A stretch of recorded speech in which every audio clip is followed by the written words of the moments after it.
ધોરણ 10ના ટોપરનું time table કેવું હોય એ આપણે આજના વિડીયોમાં વાત કરવાના છીએ.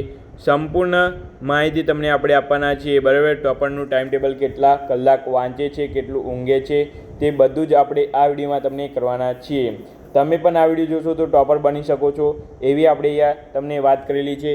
તો હા, તમે પણ ટોપર બની શકો છો. જો ટોપર જેવો નિયમ અને શિસ્ત તમારામાં હશે તો તમે પણ ટોપર બની શકો છો. ટોપરનું ટાઈમ ટેબલ તમે પણ ડેલી અપ્લાય કરો તો તમે પણ ટોપર બની શકો છો. ટોપર બનવા માટે આપણે જે અત્યારે તમને કહેવાના છીએ એ તમે કોઈને કહેતા નહીં, અને ખાસ કરીને તો એકલા વિડીયોની જોઈ લેજો. બરાબર, કોઈને કહેતા પણ નહીં ટોપર શું કરે કે બરાબર, એ આપણે આ વિડીયોમાં જોવાના છીએ. ટોપરની અત્યાર સુધીની જેટલી પણ તમામ એક્ટિવિટીઓ હોય આખા દિવસની એ બધી જ આપણે તમને આજે કહેવાના છીએ. તો ખાસ કરીને કોઈને કહેતા નહીં. બરાબર, તો ચાલો જોઈ લઈએ ધોરણ 10ના ટોપરનું ટાઈમ ટેબલ કેવું હોય. એ પહેલાં વિડીયોમાં નવા હો તો વિડીયોને લાઇક શેર સબસ્ક્રાઈબ કરી લેજો. અને આપણે આવા જ વિડીયો આપણી ચેનલ પર હવે તમને જોવા મળશે. તો ખાસ કરીને આવા મોટિવેશન વિડીયો તમારે જોવા હોય, ભણવાના વિડીયો તમને ગમતા હોય તો આપણી ચેનલને ખાસ કરીને સબસ્ક્રાઈબ કરી દેજો. 100% ગેરંટી સાથે સફળતા તમારી રહેશે. બરાબર, તો જોઈએ ચાલો ધોરણ 10ના ટોપરનું ટાઈમ ટેબલ શું હોય છે. આ એક વિડીયો તમને ટોપર બનાવી દેશે એવું આપણે કહીએ છીએ. માત્ર અમે કહીએ એટલું ફોલો કરો તો તમે પણ ટોપર બની શકો છો. ધોરણ 10માં 90+95 કે 99.99% લાવી શકો છો. ખાલી આ સિક્રેટ કોઈને તમે કહેતા નહીં હો ને. તો ચાલો જોઈ લઈએ આપણે ધોરણ 10ના ટોપરનું ટાઈમ ટેબલ. તો પહેલાં ટોપર કેટલું વાંચે છે એ તમને મગજમાં એવું થતું ટોપર શું કહેવાય. તો ટોપર એટલે એ વસ્તુ કે જેને બધું જ આવડતું હોય, બધી જ તૈયારી પાવરફુલ હોય, એને ટોપર કહેવાય. તો ટોપર બનવા માટે શું શું થાય? તો ટાર્ગેટ બેઝ સ્ટડી. બરાબર, કલાકો નહીં પરંતુ ગોલ પૂરો કરો. કલાકો તમે ભણશો એ નહીં મહત્ત્વનું, પરંતુ તમે કેટલું તૈયાર કર્યું, કેટલું એબ્ઝર્વ કર્યું એ મહત્ત્વનું છે. તો તમે પહેલાં એક ટાર્ગેટ નક્કી કરો કે હું આટલું તૈયાર કરવાનું છે. આ આઈએમપી છે, આઈએમપી ટોપિકના મહત્ત્વ વધારે આપો. જે આઈએમપી હોય એને તમે વધારે તૈયાર કરો. બરાબર, ગોલ પૂરો કરો. 2 કલાક બેસ્યા પરંતુ 2 કલાકમાં એક પ્રશ્ન તૈયાર કર્યો ના ચાલે. 10 મિનિટ બેસ્યા, 10 મિનિટમાં એક પ્રશ્ન તૈયાર કર્યો તો 100% ચાલે. બરાબર, આઈએમપી પ્રશ્નો તૈયાર કરો.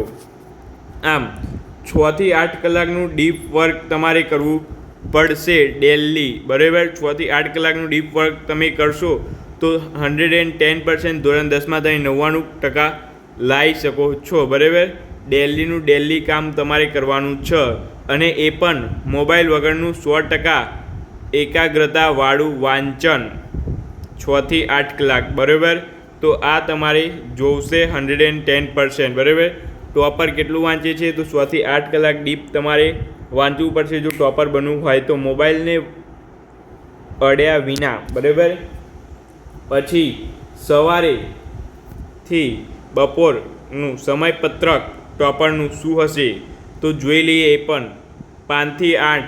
બરાબર, જે ટોપર હોય આ અવશ્યપણે કરતો જ હોય. 5 થી 8 ગોલ્ડન સમય કહેવાય. વિજ્ઞાન અને સામાજિક વિષયનું વાંચન કરે 5 થી 8. 8 થી 1 શાળાનો સમય. વર્ગમાં 100%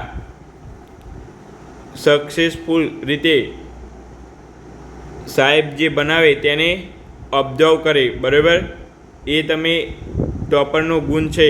સાહેબ જે બનાવતા હોય 100% સક્સેસફુલ ઓબ્ઝર્વ કરે. ત્યાર પછી 1 થી 2માં તે લંચ અને 20 મિનિટ પાવર. બરાબર, એટલે કે 20 મિનિટ તે બ્રેક લે, મોબાઈલ જોવે 20 મિનિટ, વધારે નહીં. બરાબર, 20 મિનિટ જ લંચ અને બીજું 20 મિનિટ મોબાઈલ જોવે, એમ થોડો ફ્રેશ થાય એટલા માટે.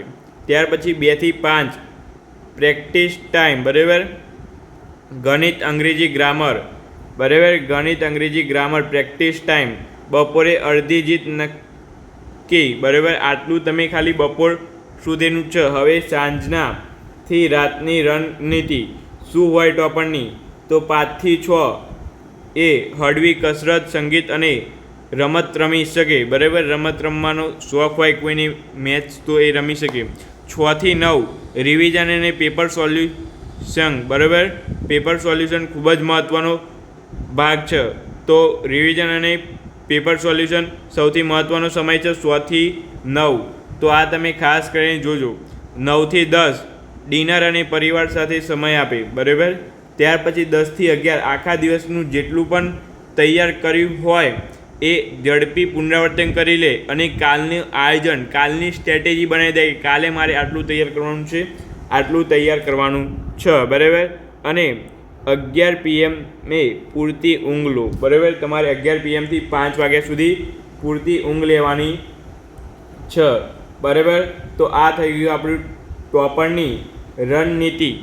ટોપર કઈ રીતે બને એ બધી જ માહિતી આમાં તમને જોઈ શકો છો. તો આ છે સાંજની રણનીતિ અને આ છે સવારથી બપોરનું સમયપત્રક, બરાબર. ખાસ કરીને સ્ક્રીનશોટ પાડવો હોય તો પાડી લેજો. અને સાથે આવા ગુજરાતી મોટિવેશન વિડીયો સ્ટડી માટે આપણી ચેનલ પર હવે ડેલી અપલોડ એક વિડીયો અપલોડ થાય છે. તો ડેલી અપલોડ કરીએ અમે વિડીયો, એ તમે ખાસ કરીને જોજો. 100% ફાયદો થશે, બરાબર. ફરીથી એકવાર જો સમયપત્રક જોઈ લઈએ તો 5 થી 8 વિજ્ઞાન અને સામાજિક એવા વિષયોનું તે રિવિઝન કરે, એટલે કે રીડ વાંચન કરે, બરાબર. 8 થી 1 સ્કૂલમાં જાય, 1 થી 2 લંચ બ્રેક, બરાબર. 2 થી 5 તે ગણિત અને અંગ્રેજી ગ્રામર જેવા વિષયોનું પ્રેક્ટિસ કરે, બરાબર. ત્યાર પછી સાંજની રણનીતિ જોઈ લઈએ ફરીથી એકવાર. તો 5 થી 6 તે રમત રમે, કંઈક મેચ રમવી હોય કે એવું કંઈ હોય તો 5 થી 6 1 કલાક જ છે, બરાબર. હળવી કસરત અથવા સંગીત સાંભળવા વધારે અને કસરત કરવી, તો આ તમારા માટે બેસ્ટ. ત્યાર પછી 6 થી 9 રિવિઝન અને પેપર સોલ્યુશન કરવું. 9 થી 10 ડિનર અને પરિવાર સાથે સમય. 10 થી 11 આવતીકાલનું આયોજન અને ઝડપી પુનરાવર્તન. અને 11 વાગે રાતેથી લઈને 5 વાગ્યા સુધી તે સવારના આરામ કરે, પૂરતી ઊંઘ લે, તો તેને ઊંઘ પણ સવારે કમ્પ્લીટ પૂરી થઈ જાય. ત્યાર પછી ટોપર બનવા માટેની પંચામૃત ટિપ્સ તમને આપણે આપીએ છીએ. દરેક વિડીયોની લાસ્ટમાં કંઈક ધમાકો આપણે જરૂરથી કરીએ છીએ. તો પંચામૃત ટિપ્સ તમે અત્યારે લઈ જજો. ડિજિટલ ડિકોડ્સ એટલે કે સોશિયલ મીડિયા અને બિનજરૂરી એપ્સથી સંપૂર્ણપણે દૂરી જાળવો, બરાબર. ડિજિટલ એપનો ઉપયોગ ન કરો. ગેમ હોય મોબાઈલમાં તો ડિલીટ કરી દો, કારણ કે એનાથી ગેમ રમવા માટે તમને અંદરથી મન થશે, ગેમમાંથી કંઈ મળવાનું નથી. તો તમે ડિજિટલ એપ્સને ડિલીટ કરી દો અત્યારે. તો તમે ટોપર બનવાની 1%ની શરૂઆત કરી દીધી છે. જે કામની ન હોય એપ બધી ડિલીટ કરી દો. એનાથી 2 નુકસાન થશે. એક તો તમારા મોબાઈલની સ્ટોરેજ પણ ભરાશે અને એક તો તમે બગડશો, બરાબર. તો એ તમારે ડિલીટ કરી દેવાનું છે. ત્યાર પછી નો બ્રેક લોસ, બરાબર. આજનું કામ આજ કરો અને આજે જ પૂરું કરો, બરાબર. કાલના પર આધાર ન છોડો કે આજનું કામ આજે કરી દેવાનું, બધું જ જેટલું હોય એટલું. એવું ના કે કાલે કરીશું, પમદાર કરીશું, હવે તો રજાઓ છે, હવે શનિ રવિ રજા છે તો જલસા કરીએ. ના, શનિ રવિ રજા છે તો 2 કલાક વધારે વાંચો, બરાબર. તો તમે થોડા વધારે માર્ક્સ લાવી શકશો.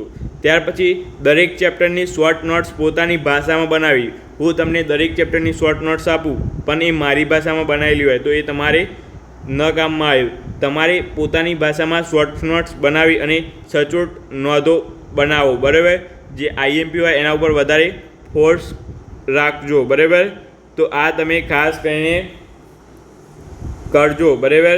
ભૂલ્યા વિના શોર્ટ નોટ્સ તમે બનાવજો. ત્યાર પછી હેલ્ધી ડાયટ લો, એટલે કે પૂરતું પાણી પીઓ અને હળવો પૌષ્ટિક ખોરાક લેવાનું રાખો. ધોરણ 10માં કે ધોરણ 12માં કે ધોરણ 11માં હોય તો 3 વર્ષ તમારે હવે મહેનત કરવાની છે. 3 વર્ષ, 2 વર્ષ કે 1 વર્ષ તમારી જે ધોરણમાં હોય એ પ્રમાણે મહેનત કરવાની છે. ધોરણ 10, 11, 12 તો હેલ્ધી ખોરાક લો, પૂરતું પાણી પીઓ અને હળવો પૌષ્ટિક આહાર ખોરાક લેવાનું રાખો. અને ખાસ વાત તો એ છે કે પોતાનામાં આત્મવિશ્વાસ રાખો કે હું ટોપર બની શકું છું, એવો અતૂટ વિશ્વાસ કેળવો.